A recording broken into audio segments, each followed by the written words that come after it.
네, 시장을 이겨라 오늘 주제입니다. 드디어 9월이 시작됐는데 초반 상황들이 조금 주춤한 상황이죠. 어제 오늘 무역 갈등 얘기도 있고 외국인 수급도 조금 또 쉬는 상황인데요. 예, 다시 시장 점검하고 갈 방향을 정리하도록 하겠습니다. 조현주 NH투자증권 연구위원 오셨습니다. 어서 오세요.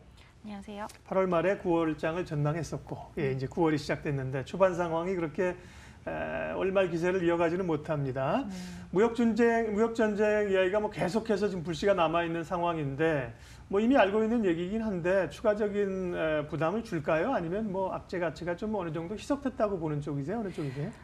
일단 지금 기업 공청회가 6일 동안 진행이 되어서 끝났는데요. 네. 여기서 이제 미국 기업들이 180일이라는 유예 기간을 신청을 했습니다. 그렇기 때문에 결국에 이 180일을 모두 다 유예 기간을 준다 그러면은 중국에 대한 관세 인상이 내년도 3월에 넘어가는 거거든요. 네. 다만 이 180일을 공식적으로 신청을 했으나 이걸 다 들어주기는 어려울 것 같고요. 기업들도 이 비즈니스 모델에 대한 부담이 있기 때문에 즉시 발효하는 뭐 9월 6일 날 발효하겠다라는 트럼프의 발언이 실질적으로 실현되기는 좀 현실적으로 어렵지 않나라는 생각을 저희는 좀 가지고 있고요. 또 미국 내 행정부에서도 교통정리가 좀 필요한 상황입니다. 지금 스티브 무누신 재무부 장관이랑 레리 커들러 같은 경우는 즉시 발효에 대해서 굉장히 반대하고 있는 입장이고요. 피터 나바로랑 로버트 라이트하이저는 지금 당장 발효를 해야 된다 이런 입장이기 때문에 결국 이 집안 싸움에 대한 해결도 필요하기 때문에 당장 발효되기는 좀 어렵다라고 저희는 좀 보고 있고요. 또 나프타 재협상에서 캐나다가 이제 협의가 불발된 점도 미국 기업들 입장에서는 부품을 조달하는 비용이 올라가기 때문에 부담 요인입니다. 그래서 그런 것을 봤을 때 기업들에게 부담을 크게 줄 만큼 무리하게 관세 인상을 하기는 좀 현실적으로 어렵지 않나라고 생각을 하고 있어서 약간의 겁주기라고 저희는 생각을 하고 있고요. 당장 이번 주 말에 중국에 대한 관세 인상 가능성은 저희는 좀 낮게 보고 있고 지연될 것으로 좀 판단을 하고 있어서 그런 부분을 봤을 땐 정치적인 불확실성 요인이 잠시나마 소강 국면에 진입할 것이다라고 저희는 판단을 하고 있고요. 잠시 시장도 숨고르기 이후에 반등을 지속할 수 있다라고 판단을 하고 있습니다. 네, 무역 분쟁 얘기는 물론 장기화 과정을 겪고 있습니다만 새로운 스노우볼로서 이렇게 악재를 만들어낼 상황은 아니라고 이해를 했고요. 외환시장 얘기하겠습니다. 중국의 위안화나 우리의 원화는 상대적으로 좀 차분해졌는데 주변의 그 이머징 국가들이 보면 터키도 다시 얘기가 그렇고요. 아르헨티나, 인도네시아. 통화율이 계속 약세로 가면서 불안 국면이 커지고 있는데요. 신흥국 통화는 왜 이렇게 약세인 거예요? 그리고 영향은요? 예. 네, 아무래도 최근에 이제 달러 강세 흐름이 계속해서 나타나고 있는데요. 네. 달러 강세가 점차 진정 국면에는 진입을 했으나 경상수지 적자국 대비 달러 강세는 지속되고 있는 상황입니다. 결국에는 이 신흥국 부진이 좀 지속되고 있는 이유는 뭐 금리가 올라오는 부분 그리고 무역정책 불확실성 이런 것들로 인해서 유동성 경색에 대한 우려를 가지고 있는 거죠. 다만 이 신흥국 약세 흐름이 나오는 국가들을 보면 공통적으로 다 경상수지 적자국입니다. 한국은 예외고요. 그렇기 때문에 뭐 터키나 아르헨티나, 베네수엘라 이런 국가들은 유동성 경색 우려가 존재하나 어떻게 보면 한국 같은 경우는 다소 억울한 상황일 수 있는 거죠. 신흥국에 포함이 되어 있으나 펀더멘털은 그 국가들 대비해서 굉장히 탄탄하다라고 볼 수 있을 것 같고요. 지금 뭐 7, 8월 달에 수익률이 부진했던 국가들도 보면 대부분 다 경상수지 적자국입니다. 그리고 중동 국가 같은 경우는 오히려 수익률이 굉장히 높았어요. 이 중동 주식시장의 수익률이 높았던 이유는 그만큼 달러 패그제를 사용하기 때문에 외환시장의 변동에 자유로울 수 있다는 거죠.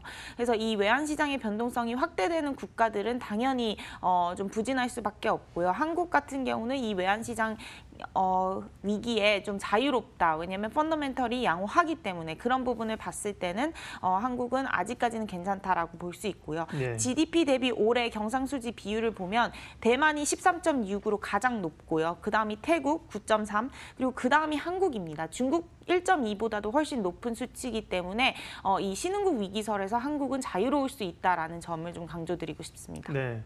우리만 자유로워서 되는가 하는 생각도 좀 들긴 하는데요. 신흥국들이 이제 지난번에도 6월 위기설이 한번 있었고 설로서 지나가긴 했는데 최근에 이제 취약한 평상시에 경제 구조가 취약한 국가들은 좀 어렵습니다. 그 얘기는 뭐 오늘 또 할 시간이 안 되네요. 예, 시장 내부적으로는 결국 수급상 외국인들이 꾸준히 매수해 왔던 게 주가를 올렸는데 어제 이제 하루 순매도했습니다. 오늘도 지금은 순매도인데 글쎄요, 뭐 하루 이틀 파는 것 같고 이렇게 좀 민감하게 반응하는 것 같기도 한데 예, 외국인들 스탠스 좀 봐주세요. 네, 아무래도 이제 유동성 경색 우려가 이제 신흥국 전반적으로 나타나게 되면 외국인 자금은 당연히 신흥국으로부터 좀 이탈이 될 수밖에 없는데 앞서 말씀드린 대로 한국은 펀더멘털이 양호하고 대외 여건이 좀 양호합니다. 그래서 고용지표 부진, 소비 둔화 이런 것들은 내수 시장에서는 좀 부진한 요인으로 좀 작용을 하는데 대외 여건을 보시면 일단 수출 지표 9월 1일에 나온 거 지금 월별 수출 금액까지 가운데 역대 최고치를 기록을 했고요. 그리고 외환 보유 금액도 지금 4천억 달러를 상회를 했습니다. 그리고 단기 외채는 1,200억 달러밖에 안 되고요. 그렇기 때문에 지금 한국의 그런 유동성 경색 우려는 굉장히 낮다라고 볼 수 있기 때문에 외국인 자금이 한국 시장으로는 재차 유입이 될 수 있는 여건이다라고 저희는 좀 판단을 하고 있고요. 또 여기에다가 만약에 중국 이번 주에 뭐 중국 관세 인상 부분이 지연이 된다라고 한다면 다시 외국인들은 달러 강세가 좀 진정이 되면서 다시 들어올 수 있는 여건이 형성이 된다라고 저희는 판단을 하고 있어서 외국인 자금 유입에 대한 기대를 좀 가지고 있는 상황입니다.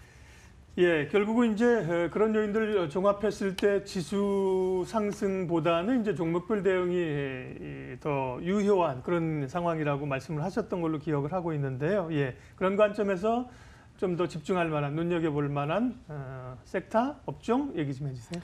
네, 아무래도 이제 외국인 자금 다시 유입되면서 반등이 나타난다라고 본다면 물론 이 반등이 이제 추세적 상승보다는 뭐 제한적인 반등이기는 하나 시총 상위 업종들 중심으로 반등이 나타날 거다라고 저희는 좀 판단을 하고 있습니다. 그래서 아무래도 낙폭이 과대했던 업종 같은 경우는 중심으로 외국인들 자금 유입이 좀 일어날 것 같고요.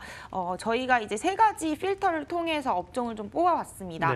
과거 5년 평균 대비 PBR이 낮은 업종, 그래서 조금 밸류에이션 매력을 보유한 업종이고요. 그리고 외국인들의 과매도가 심했던 업종, 외국인들이 다시 유입될 거다라고 저희는 기대하고 있기 때문에 매도세가 심해서 좀 수급이 비어있는 업종, 그리고 플러스 7, 8월 달에 낙폭이 과대했던 업종. 그래서 이 세 가지 필터를 통해서 업종을 추려보면 뭐가 나왔을까요? 9월 달에 좀 긍정적으로 보고 있는 게 이제 반도체, 철강, 제약 바이오, 건설, 화장품, 카지노 이렇게 5개 업종이 좀 나왔습니다. 그래서 9월 달에는 낙폭이 과대하고 밸류에이션 매력이 존재하고 외국인 자금 재차 유입될 수 있는 이 5개 업종이 좀 전략적으로 유리하지 않을까라고 판단하고 있습니다. 다 못 받아 적었습니다. 반도체, 철강, 제약 바이오, 건설, 카지노. 화장품, 카지노. 네. 건설, 화장품, 카지노. 네, 맞습니다. 말씀하신 그 어떤 대형주군에서의 낙폭 과대 종목도 또 들어가고요. 뭐 제약바이오나 카지노, 화장품 이런 것들은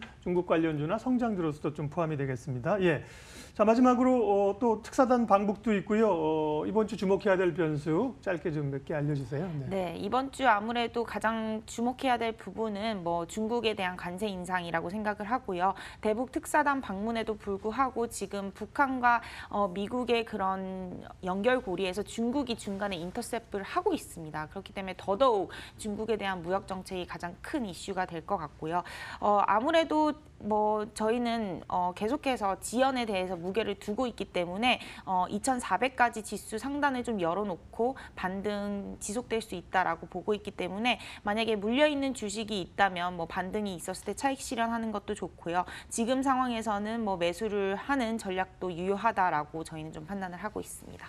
네, 오늘 시장을 이기는 전략 NH투자증권 조연주 연구위원 함께했습니다. 고맙습니다.